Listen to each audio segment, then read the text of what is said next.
The torch ship, en route to probe, 2 weeks and a day since pulse. So you're absolutely 100% certain that our route is perfect. Captain William was worried about the operation they were about to do. Normally, ships would use large spinning rings for artificial gravity, but those rings were fairly fragile to axial forces, and would also exceed the radiation shadow given to the ship by the pusher plate. This left the torch with only one practical option. The plan was to release a large counterweight on a 2-kilometer-long cable cluster in front of the ship, and slowly spin the ship up until the centrifugal forces gave them about 1 g of gravity. The only problem with this was that the process took an entire day, and there was no way to maneuver the ship while it was spinning, because that would screw with the counterweight system, and potentially cause serious damage once the cable slammed taut again. A set of cables was going to essentially support the weight of the entire ship. Yes, I'm completely sure. Our crew needs to be at peak condition so our bones don't get crushed and our hearts don't pop when we fire the Orion drive to decelerate. John was a tad bit annoyed at the captain's reluctance to start the operation, although it was understandable. A group of people was about to be handling a 500-ton water tank and 16 massive cables in the vacuum of space.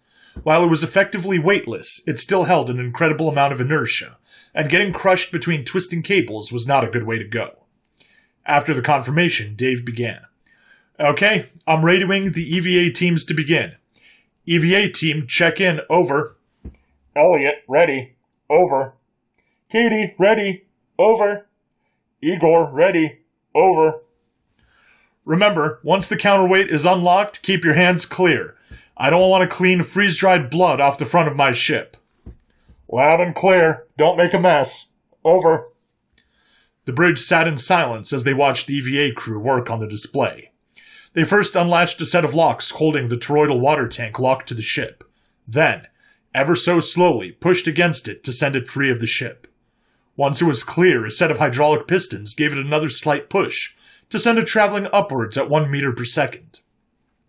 Elliot and Katie rode on the rear of the tank to check that the integrated cold gas thrusters on the water tank were in operation, and used their EVA suit's cold gas thrusters to prevent the tank from rotating.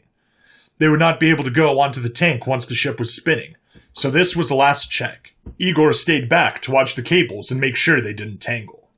Even though space was considered a pretty good vacuum, if a single speck of dust impacted any of the crew members at over 1 million meters per second, they would both become a red mist, and also go down in history as the highest velocity human remains ever created.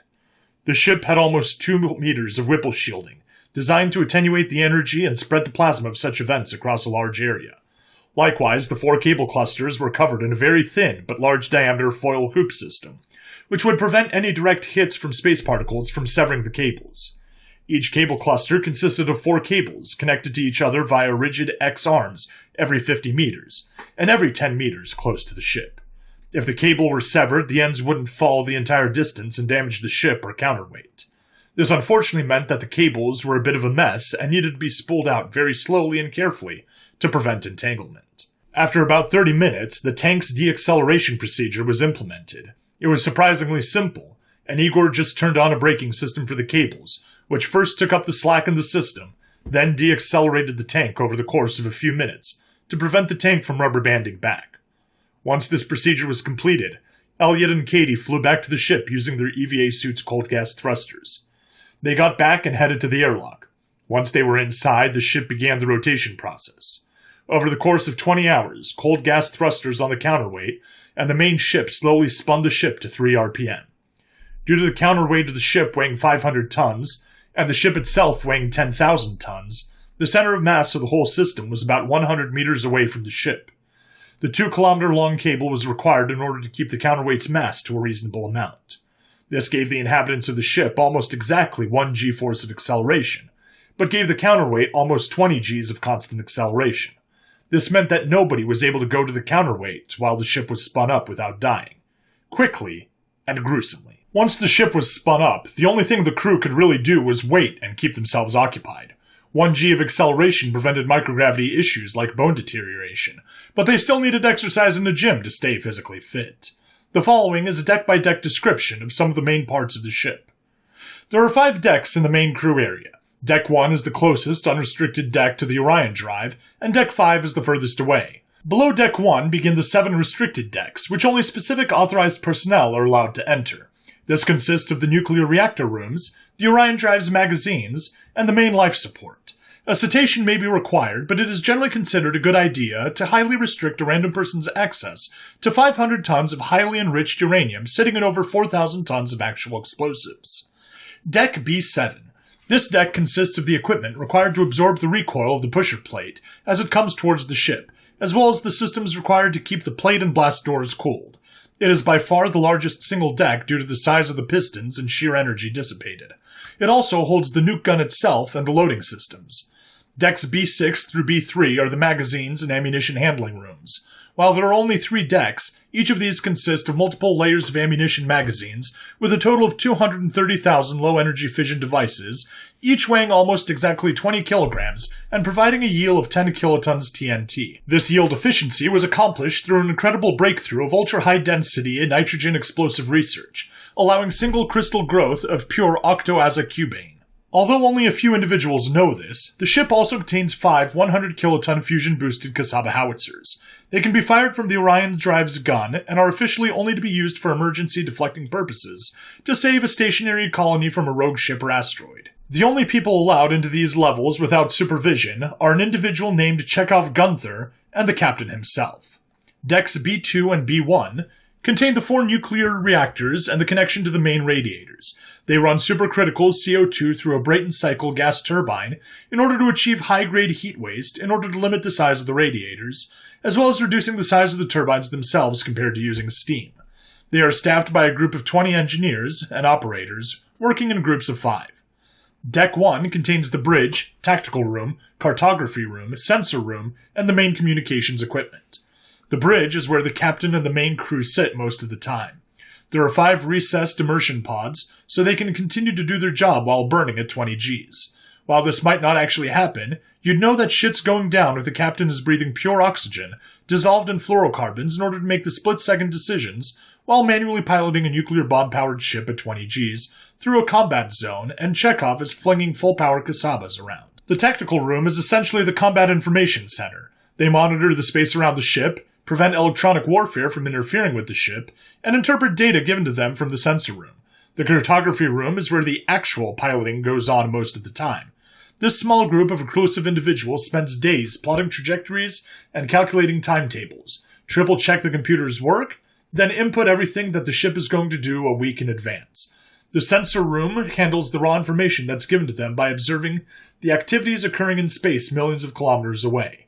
They have infrared cameras powerful enough to pick up a wet fart on the North Pole from the moon, and algorithms powerful enough to know the weight and gender of the individual who tried to hide it. However, such a large amount of information cannot possibly be useful unless it is processed down into discrete blocks of significant information. As such, every capital ship which produces infrared radiation has a trajectory plotted out for the next 3 years. Almost every asteroid large enough to pose a risk has been flagged, and foreign bodies, sitting pretty very far away, are being continuously monitored for changes in trajectory. The communications room is where the ship sets up data links with every other ship with working equipment. The room by itself can use up to 2 megawatts of power when they need to send a signal, which is capable of cutting through the Orion drive's radiation, but it doesn't often do so. Deck 2 is the microfabricator, main cargo bay, and the airlock. The microfabricator is a room which contains a set of fabrication equipment. This consists of a plastic 3D printer, a metal 3D printer, and a CNC machine. It is useful for when random stuff breaks and for personal projects. Stuff goes into the ship via airlock directly into the cargo bay, where it is sorted, sent off to where it belongs. Long missions require large amounts of food. Due to the nature of the ship's cosmic ray shielding, water isn't really a problem, but there are some reserves in the cargo bay just in case. The airlock is large enough to accept a 4 meter by 4 meter lightweight shipping crate. Deck 3 contains the galley, hydroponics area, and sleeping quarters. The kitchen and galley are designed for both normal gravity, inverted gravity, and microgravity. This is done through using a vertically symmetrical design with magnetic-based and topped heating elements, and a specialized centrifugal stovetop. If the ship is in microgravity, the cook can stick the centrifugal stovetop on, and food will stick to the surface anyways. If the gravity gets inverted, during the firing of the arc jet, which provides less than a 15th of a G, but still inverts the gravity enough to be annoying, they simply move the stovetop to what was previously the roof, and work from there instead. Deck 3 also contains a fairly large hydroponics bay, powered by UV lamps for assisting the ship's carbon cycle, as well as providing fresh produce for the crew to keep up morale. The crops are varied and consist of onions, broccoli, carrots, lettuce, celery, and a large variety of other herbs and bitter greens. The few parts of the plants which are unable to be eaten directly are fed to crickets in order to make a protein blend, which gets added to the flour for freshly baked bread. The crew members don't care or know unless they specifically ask for the ingredients, and it doesn't even have a taste. Although nobody who signed up was vegan or vegetarian, the majority of calories coming from the ship are from plants. It's just very hard to get bulk meat into space, and growing it takes more energy per calorie than growing simple starches. However, bugs are a surprisingly low-cost alternative in order to get protein, and they cut down on the food waste, so it's a win-win. When it comes to sleeping arrangements, there are a set of 25 bunk rooms with 4 bunks each. They're aligned with the normal gravity, vertically symmetrical, and the sleeping pad has Velcro on it to keep the sleeping bag stuck to the bed. If gravity reverses, it's simple to take out the pad and put it on the other side of the bunk. Deck 4 consists of the gym equipment, G-pool, and the storm shelter. Due to the long journey times, even as shortened as they were due to being an early torch ship, the ship has a gym consisting of surprisingly normal, if low-mass equipment. Weights were replaced by rubber-resistive bands, but most of the equipment would have an equivalent seen in a normal gym. It even had a few treadmills, a rowing machine, and a set of bikes. Like most objects in the ship, all the equipment was secured to prevent things from shifting in 0 or negative G-forces. However, this room is not vertically symmetrical. Unlike cooking, a 15th of a G would not be enough to affect the goings-on of a room in which there were no free weights anyways. Running would just be done with elastics holding the person down. The G-pool. This is a shallow pool designed to hold salted water in order to support the crew during intensive G-forces. During extreme emergency burns or aerobraking, the ship was designed to withstand up to 25 G-forces in the vertical direction, and the crew would be required to be submerged in said pool of water or risk rupturing vital parts of their body. However, there's no reason to let the pool go to waste during normal flight, so it's used as a recreational, if shallow, saltwater pool. The storm shelter is a room which is extra protected from a single direction of radiation. It is a ring-shaped room which places the majority of all radiation shielding equipment between a point radiation source and the crew in there. This includes the control rods and uranium of the nuclear reactors, the magazines of nuclear charges, and in general the most metal out of any point of the ship. There are other places which fit this criteria, but this can hold the entire crew in it at one point. With over 5 meters of steel, plastic, lithium, beryllium, and water blocking the path, it's probably capable of withstanding a direct hit from a gamma-ray laser without exceeding their yearly recommended dose of radiation. Deck 5 contains the relaxation lounge. Due to being at the top of a hemispherical section of the tank, this deck is slightly smaller than the other decks. There are a few rooms in the lounge. One room contains 4 sets of consoles for playing video games, and can handle up to 16 players at one time for LAN parties.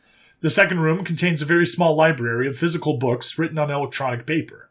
This gives the person reading the book the feeling of flipping through an actual book, but the books are able to change their writing at will, so the ship doesn't need to carry multiple tons of paper in order to have access to an entire library's worth of books. There's chairs and beanbags to sit on in order to get comfortable. In the third room, there's a set of 10 computer consoles which are used for PC games or personal CAD projects. In the fourth room sits a small cafe bar. The captain personally brought both a legitimate antique Space Trek pinball machine from the year 2100 and an actual jukebox into that room in order to give it a certain ambiance.